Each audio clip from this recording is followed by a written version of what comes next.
episode of the Andre The Beast Crayton Show. Today, we're going to dive into the world of two categories. Artist, fighter, MMA fighter, trainer, and more importantly, reinventing. Today on the show, we have a young man who's definitely has started the journey of reinventing himself, even from changing his name to match his future endeavors. Let me tell you a little bit about him and let him tell the whole story. On the show, we always like to showcase that beast mindset. This is truly a beast mindset with this story. How you just wake up, go off of the norm, which is the norm is to go to school, get a degree, and hopefully fit in to society. Not this young man. It ain't happening. I'd like to welcome to the show to tell his own story. Jarell Davenport, new name, Real. Did I get that last name right? Really. Tell the viewers a little bit about Rally, the new name, and before we even get there, let's talk about where you grew up, a little bit about you before we get into the name and the whole reinventing. Okay. Well, I'm from the east side of Indianapolis. I grew up off of 38th and College, if you're familiar with the area. Grew up not far from where Mike Epps grew up. Went to Harshman Middle School, Arsenal Tech High School. East side Indianapolis kid. Did you know Mike? Did you know Mike Epps? Not at all. Not at all. He was a few years before me, but like I went to the same middle school and high school as him. So like I had a lot of the same teachers, and of course they would never stop talking about having him in class. But yeah, it's just it's a life. How was life for you? Because I know a little bit about the east side, especially the 42nd Street area and stuff. I mean, that was, you had to be tough. Yeah. I mean, I had a tough upbringing. Wasn't the best, wasn't the worst. My parents, my mother's a musician. My father was a pastor, so I grew up PK. But I always set my own path. I always, had a street mentality coming up, but at the same time, I wasn't no fool either. You know what I mean? So I guess you would have to have a street mentality to some degree, even though your father was a pastor. You still had to deal with everyday. Yeah, life. My dad wasn't a regular type pastor either, so it was. We won't get into that one. But yeah, I mean, and he raised me and my brother to be tough, and we did, and we were very tough kids. Got in a lot of fights and stuff like that, but also never played in school either. So it was like a straddle the fence a lot. You know what I mean? Mm-hmm. But definitely had a tough outer shell because of where I came from, and the east side. They're gonna test you if they smell weakness. You don't know. You don't know. You're gonna know. Yeah, for sure. You wind up. Evidently, you was good academically because you wind up going to Purdue, and Purdue is noted as one of the top 2 engineering schools. Yeah. What made you go to Purdue, and what were you going to Purdue for? I think I got lucky, honestly.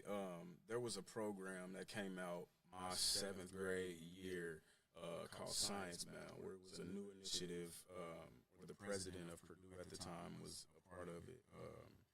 It basically had created a program for inner city kids to make a path to go to Purdue or whatever, as long as you kept a certain GPA, you did the right things, attended their programs, and was an all-around good kid in school. I got into that program because I was late for wrestling practice that day. Literally, I promise you, because the first meeting about it was with my 7th grade science teacher after school. And I forgot something in my language arts teacher's class, so I ran back to get it before wrestling practice. And as I'm running down the hallway, my science teacher was like, "Oh my God, Jarell, I'm glad I saw you. Come here. Let me talk to you." Mm-hmm. I'm like, "I'm about to be late." She's like, "It's only gonna take a second, just real quick." And walked in, and she told me about the program. And they laid out what I needed to do. I had to keep my grades up from 7th grade all the way through my senior year. Why do you think she signaled you out?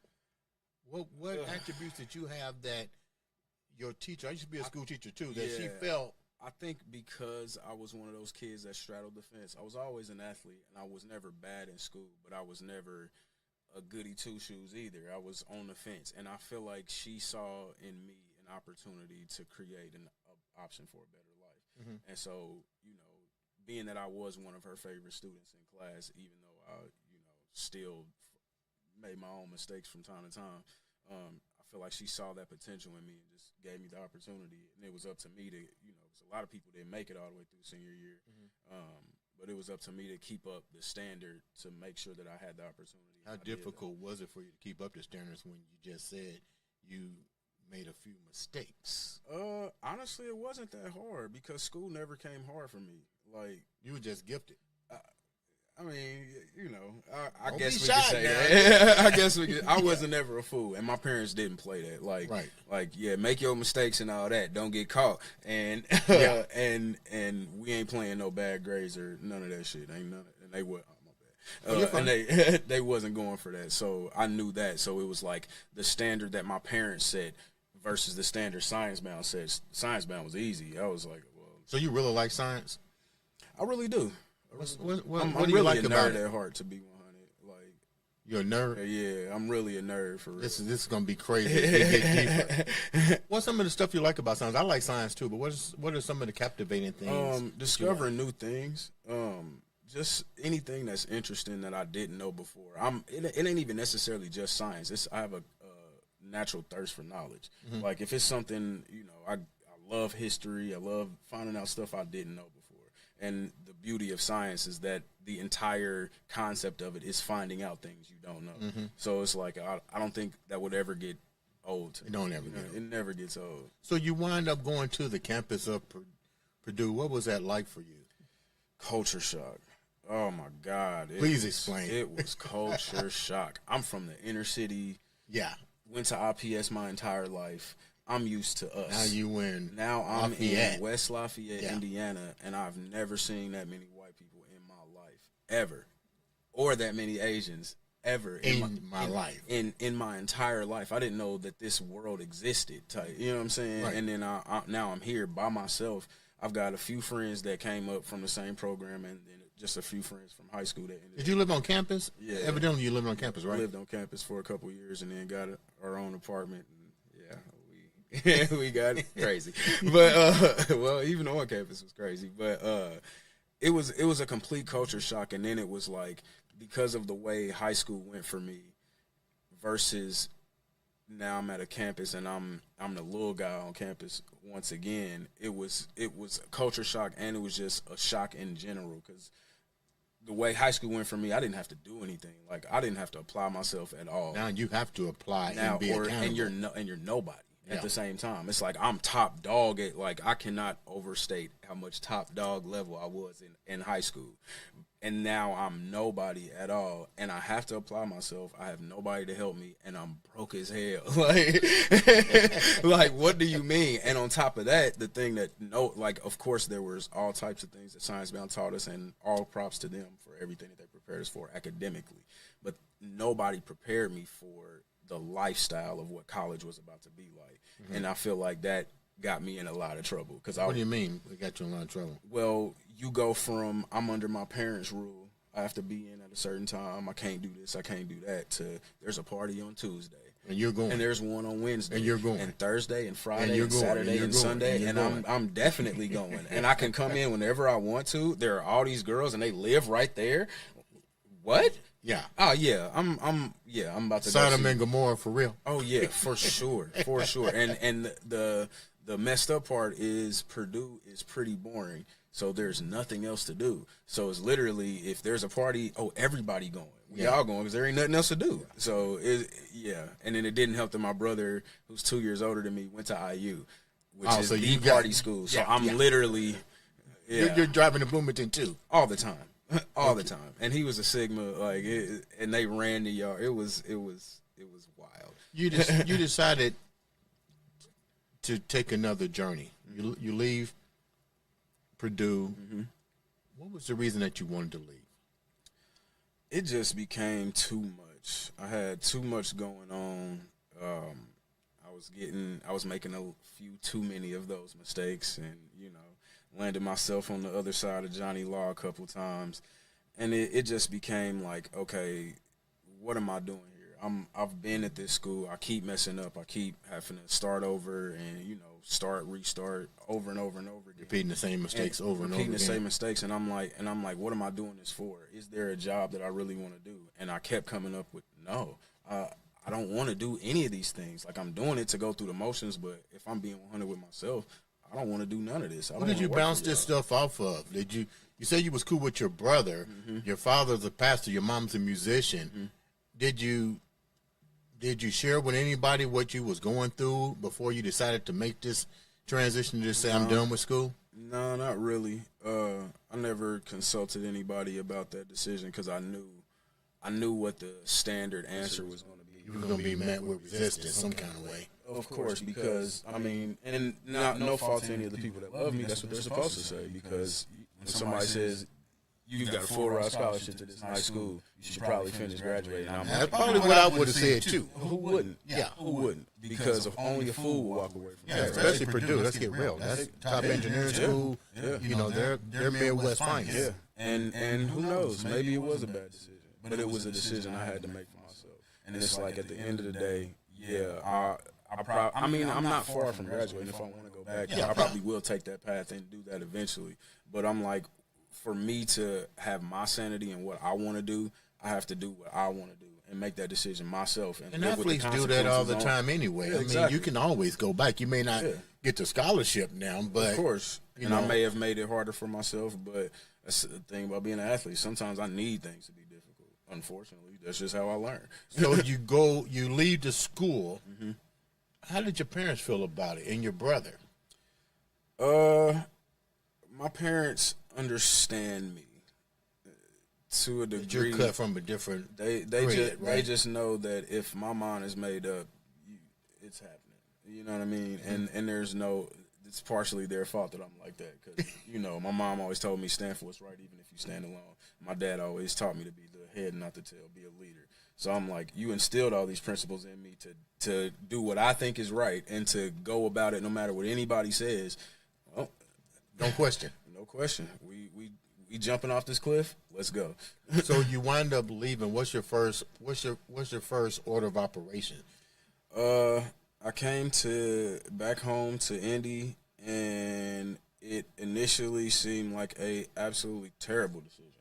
Because you had to move in with your parents or your brother? Oh, no, I never refused to do that. I'd rather figure it out. And figure it out I did. Like, literally, I am king of making a way out of no way. Okay. I do it very often. So that's exactly what ended up happening. Did they tell you to come home? Did they say you over and over? Both you of wasn't them. going Both for that. of them. To live in that life? Like, you can live with me. You can stay with me until you get your family. I'm like, no, I refuse. I'd rather be homeless. Literally, I'd rather be homeless than to move back home because for me, it's when my feet are to the fire, I'm going to figure it out, period. You will never see me go without destitute and all of that. It's not going to happen. I'm going to figure out something. And that's exactly what I did with zero plan, just because the way that I think is a little different. So it's like I'm very right brain with things. If I need something to occur, if I need something to happen for somebody to meet the right person, I create the environment for that to happen. So you manifested already. All the time. I've been doing this since June 8th, 2008, and I will never look back. So even though we can manifest and we see it, sometimes it doesn't always pan out. So you wind up leaving. What job did you wind up taking? Man, I came back and I worked at a gas station, Topgolf, and bartending all at the same time. I don't see you pumping gas. Yeah, nah, bro. It wasn't me. But this is what I see. Yeah. Can I help you? Clink, clink, clink. I'm out. Yeah, no, I did that for like a year or two. Really? Yeah, it was great at it. I had people that would literally come to the gas station when I'm there on purpose just because they wanted to see me because I brighten up their day. Well, it does feel good when you go get gas, somebody say, hey, how you doing? and whole conversations, knew my whole life, everything. Just because I know in any situation that I'm in, I'm bigger than the situation, and I never take my eyes off the goal. So even when I am manifesting, it's never that it doesn't pan out. It always pans out. 100% of the time, it always pans out. It's just, are you willing to do what it takes to get there, no matter what it looks like? Are you willing to follow those crumbs? And if it's got to be crumbs, then you got to be crumbs. You know what I'm saying? But are you focused on the path to get to where it is? Because if your goal is to move this mountain, it ain't wishing that the mountain's going to move. It ain't trying to blow it up or anything like that. It's pick up your pickaxe and start chipping away. And if you can do that when it's little chips, just keep your head down, keep chipping. And then next thing you know, you're going to look up like, oh, my God, I'm halfway through this damn mountain. And then eventually you're going to turn around and be like, I'll be damned. I can do anything. I just moved through a mountain. Yeah. What else can I do? So you wind up doing gas attendant, Top Golf, and I forgot what the third one. Bartending. Mm-hmm. How was that for you? Gas station wasn't as bad as I thought. I thought it would be the thing that I hated the most, just because of how demeaning it seems. But honestly, the people that came in there that I met, like, and to see that I'm, even on my worst day that I don't want to be there, I'm making somebody's day, made it worth it. You know what I'm saying? Top Golf, torture. I would not recommend anybody work there. I don't recommend anybody work there.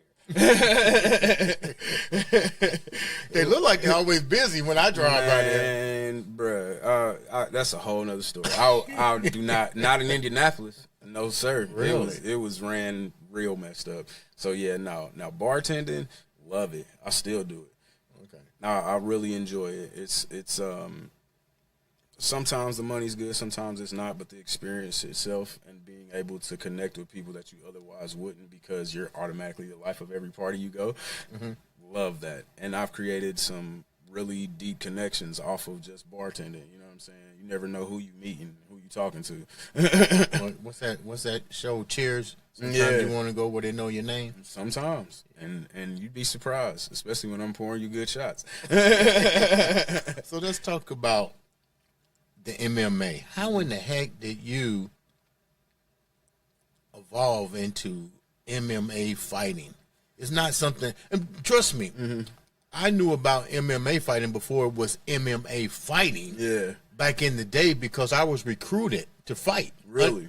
That's when they did it underground. Oh, okay. And they was doing underground in Louisville, Kentucky. And a guy approached me at the gym and was like, you know, how much do you weigh? And I told him, he said, you ever thought, they didn't call it MMA fighting. They just said, do you want to fight underground? I was like, what are you talking about? And he was telling me, yeah, you know, you fight your weight class and you make money. Mm-hmm. But it wasn't called MMA. Now I'm thinking, man, maybe I should have went and knocked somebody out. Yeah, They're underground. Yeah. How did you get into this? Man. So, like I said, I left Purdue. I came back here. Life was not lifing for me at the time, so I needed a release. While I was at Purdue, one of the things I used to do to work out was boxing. So I found a gym here, finessed my way into going there for little to nothing.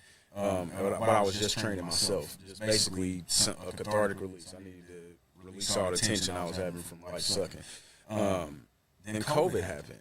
And and it been there, done that. Yeah, and it shut down the gym that I was going to. Basically, where they, you know, we would have any given day. There's, you know, sometimes I'm the only person there. Sometimes there's 40 people in there. You know what I'm saying? Mm-hmm. So eventually it went to, we have to check every single person, make sure you're not have a COVID test, and we can have a max of like 7 people in here. So I'm like, all right, well, I'm not going to pay a whole bunch of money to basically get nothing out of it. So I think like the weekend that I stopped going there, I was watching a UFC fight, and one of the commentators said, American Top Team has more UFC champions than any gym in the world. And I was like, huh, that's interesting. I wonder if there's an American Top Team in Indianapolis. Mm-hmm. So I looked it up. And there he is. And it was around the corner from the gym that I was going to already. So I'm like, oh, well, I already make this commute every day. Let me go in here and check it out. So, of course, I'm watching a whole bunch of UFC fights, knowing I'm about to go in here and check it out. And I walk in, and I'm like, I see the dude, the owner, and I'm like, yeah, man, I want to get in the cage fighting. What I got to do? And he kind of, like, sized me up like, Nah, man, that's not how we do things around here. You know what I'm saying? He like, well, let's talk about a membership. We'll see what you can do or whatever. Man, I went in there that first day, got me a membership, and it was on a kickboxing day. So I went in there thinking I know something. I've been throwing kicks on this bag for so long. You know what I'm saying? Never fought nobody. Man, they humbled me real quick. What do you mean? I mean, man, got my ass whooped real quick, and it didn't take long at all, and I was hooked. I was really, yeah. Oh my God, that was everything I needed. I was like, oh, okay, bet. I'm not the best. How long did it take to knock you out? Wasn't long. It wasn't really? long. Yeah, it wasn't long. And they didn't knock me out. They just beat me up real bad. You know what I mean? Like, wow. Like, it's like I was that guy that now on the other end of the spectrum, I see why they did that because I see it happen all the time now. You always get that guy who thinks he knows some shit. He probably had some street fights and think he knows something. What was the difference between what you knew, what you thought you knew walking in, and the confidence was definitely there, but sometimes we journey into the land of overconfidence. So you go in overconfident. What really humbled you? What did they do to make you go, wow, I need to really sit down and look at this? They exposed the holes in my game. And what were some of the holes? Defense. I didn't keep my hands up. I didn't move my head. That's what we were just talking about. Yeah. And that's a real thing. My head stayed right on line. I'm not keeping my hands up. I'm throwing punches from down here. Like every little thing that I was doing on this bag, because you got to think a bag don't hit you back. And I had only been training on a bag for I'm talking a long time, but I never sparred anybody. And then it's like, okay, well, you find out real early that, one, your strength don't mean shit. Two, all the things that you learned on the bag, maybe 20% of that applies here because that bag don't hit you back. And that bag is an inanimate object, and it's not invested in making you tired or hurting you. You know what I'm saying? It's just going to take your punches. This person is actually trying to hit you, and the more things that they do is making you more tired than that bag ever will. So it's just like when you figure out all of these things, your ego instantly takes a back seat, and you're like, well, you have that choice. You can either be, a softie and basically be like, nah, I ain't gonna do this no more, and be one of the people resign to history as, I used to do kickboxing, I used to box. Like, nah, I'm not that type of person. I never have been. My drive is just too heavy. I'm like, well, I'm not the best in the room. I don't like that. I'm gonna stick until I am, or at least get as close as I can. And along this journey, we're gonna enjoy every step of the way and realize it's not a sprint, it's a marathon. When did your teacher, and when did you and your teacher, because it has to be a joint connection, decide you was ready to actually get in the ring, because you're 5-2 kickboxing and 2-0 with MMA, and you just started this journey April of 2023. Well, that's just for MMA. When did they decide you was ready? So I had been training there. I walked into their doors June of 2020. They had a fight card that November. Yep, that November there was a fight card, and they were convinced between June and at least September, it had to be maybe August, that I was ready. So we're talking 2 to 3 months. When you went there, did you tell them this is what you wanted to do? This was your career. So they knew how to train you, because don't get it wrong, some people wasn't in there to fight. You went in there to start a career. Yeah, no, this is what my goal is. I said MMA, but what they told me, the rebuttal to me saying I want to get in the cage was, that's not how we do things here. In order for you to, because like he kind of like brushed it off at first, and I was like, no, I'm serious. I really want to get into MMA, and I'm like, I want to go as far as the UFC type shit. I'm sure, looking back now, I probably sounded crazy, but I was serious. And the guy told me, he was like, well, the way that we do things here, because of our reputation and because we don't want you to get hurt, you have to do at least 3 kickboxing matches and at least 3 jiu-jitsu tournaments before we even consider you. That makes perfect sense. Yeah, exactly. Because they don't want you to get hurt. Right. Because you don't play fighting. This is serious. You know what I'm saying? And 2, they're the American top team. They're not just about to put no scrubs out there. Their reputation matters. So it's like, okay, I get that. I'm cool with that. That's going to make me better anyway. So let's start with kickboxing, which is what I did. And that's when I got my ass whooped and realized that I wasn't ready. But within 2 to 3 months, I was ready. And so my first fight was scheduled for November of 2020. And cannot make this up, on October 16th, 2020, coming off of the highway on Shadeland on my motorcycle, I got hit by a car. What? Yeah, bro. On the highway? On the highway. You're lucky. Oh yeah, it was bad. Like I flipped off and went flying in the air. Everything. It was like a total. I literally had to have 3 surgeries in this knee. I spent all of the rest of 2020 and all of 2021 and part of 2022 relearning how to walk. Wow. Yeah, before my first kickboxing match. So my first kickboxing match ended up being April of 2022. Wow. How'd you do? I lost it by split decision my first match. Well, you know, I've had injuries. Mm-hmm.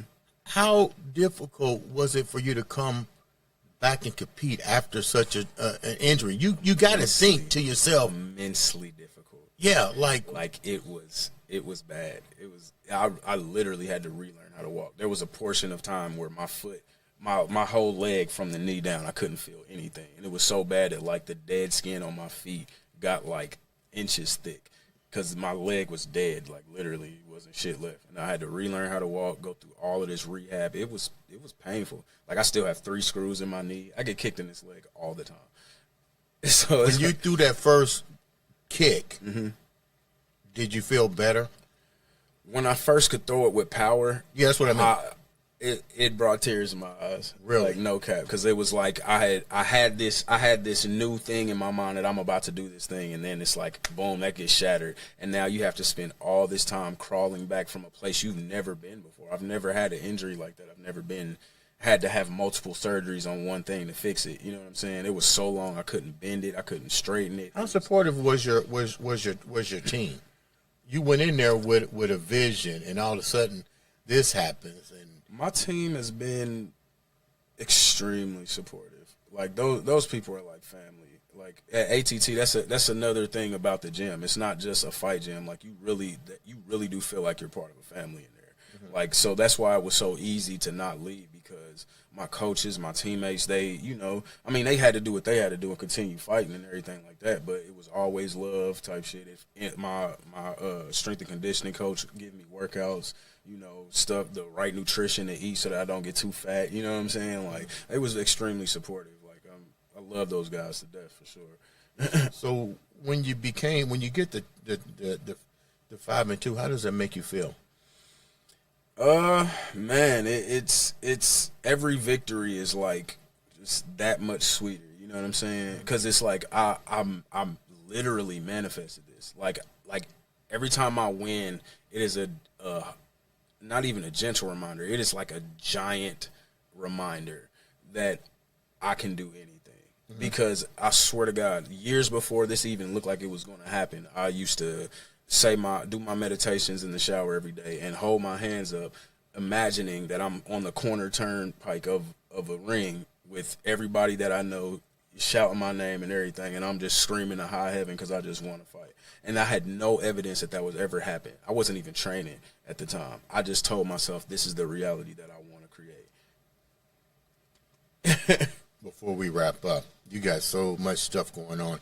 How does the journey to MMA happen? We know you got the coach, the trainers, and so forth. Mm-hmm. Is it like me being a professional bodybuilder? They had to be things I had to win to get to that pro status. Yeah.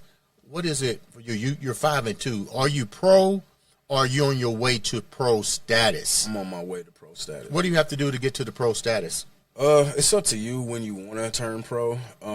Obviously, you should probably take a lot of fights, more difficult the better, so that you can be tried and true when you do make that decision. But I don't believe you have to have prerequisite fights. If I'm not, I could be wrong about that, mm-hmm. but I don't think it's literally you could just turn pro whenever you want to. But there's something, now you got to fight pro. So if I, like, let's say for instance, I decided that I wanted to go pro in kickboxing. Now any fight that I do of anything has to be pro. So if I decided later on, like, oh, I want to try boxing, ain't no amateur, it's straight pro.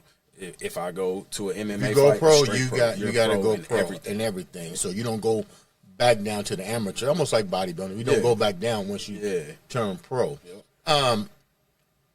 When do you plan to turn pro? That's a good question. When do you plan to turn? The plan was this year. I was going to do a lot of fights and see how it went. I've been undefeated this year thus far. So I was thinking around this time next year just to continue this and see, keep challenging myself and get more good, tough fights and make myself push through, see how I feel about stuff like that. And then it's like by this time next year, I plan on actually being pro. How does your family feel about the new journey, the new reinvention of you in general? If they came to watch you fight? Oh, yeah. Your dad's probably like, yeah. Yeah, man. God rest his soul. That was my biggest supporter. We lost him last August. Sorry to hear that. Yeah. As a matter of fact, it was a very, very emotional thing because the last time I lost was the last fight he saw, and it was for a title, and it was not good. What did he tell you during those last moments when you did lose? Did he pull you to the side and share with you words? Yeah, he was always my biggest supporter in all sports. So like we've had the you lost talk before, but that one was a little deeper because this was the first time from fighting, and in the nature that I lost by TKO, so it was pretty bad. But like he really showed his support in a different way because afterwards it was like a day or two I didn't want to talk to anybody, anything. I wasn't answering the phone. My dad just pulled up to my house and just sat with me for hours. Like it was. What was that like for you?